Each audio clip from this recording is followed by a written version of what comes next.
Hi folks, Harley in Taiwan here. This is my new video, a little night riding and continuing my story. As I told you in my previous video, I got to this crazy little place where I had to share a room with 5 other guys in some double beds, top and bottom kind of double beds, and people there were smoking weed and drinking, and this was a place normally I wouldn't go even close to.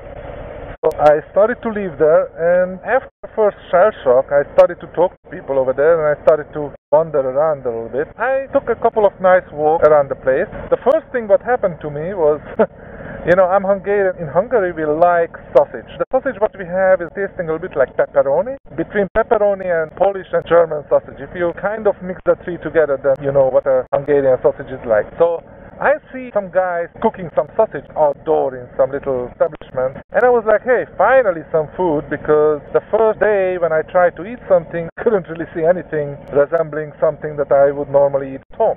You know, I couldn't find a normal bread. I was like, I'm gonna starve here. My 300 pounds now proves that it wasn't the case, and it's not the case, but at that time it looked like it.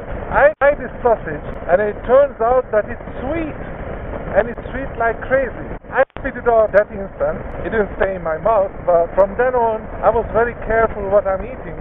And when it comes to Taiwan, I realized that it's just different. For example, when you talk about a peanut butter, for me that's more sweet. Now, if you talk about peanut butter plus chocolate, then it should definitely be sweet.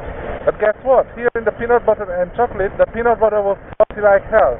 In America, I know that that's kind of normal, but for me as a Hungarian, that was a shock. Anyway, back to my original topic. I started to walk around a little bit, and I made a phone call to that guy who I met on the airplane. I met a very nice fellow on the airplane. He came and picked me up, and he took me for a nice dinner for something that at that time was totally new for me as well.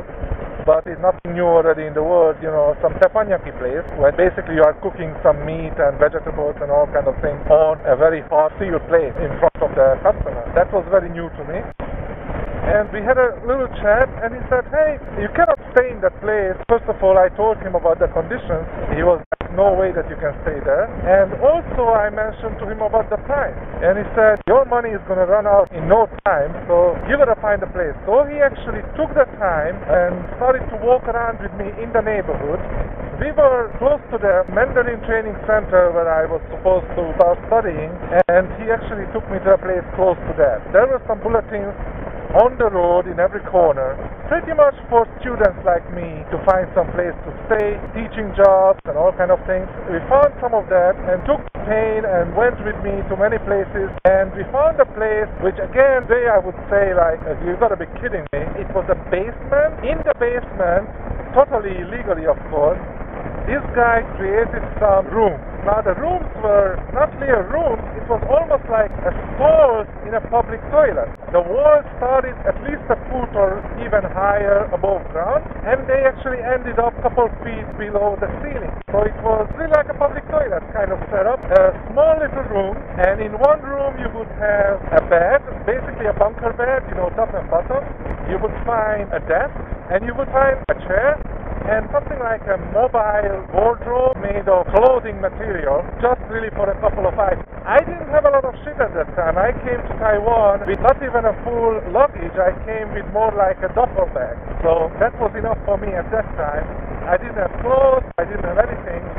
I was planning to get them as I got here because, you know, I thought I'm going to be rich like crazy. So he found this place for me, and the price for one full month was actually $3,000 NT, which was still way more than I could afford at that time. So guess what? He helped me and paid us in advance for the first month, which I will be always grateful to him.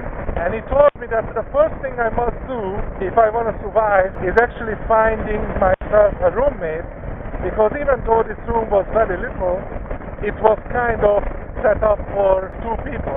I was like, okay, and basically I moved there the very first day. That's how I started my stay in Taiwan, and in my next video, I will probably tell you what you're probably all wondering about, how I still survived until I actually started to get some money, because you can calculate that my money still went away like crazy.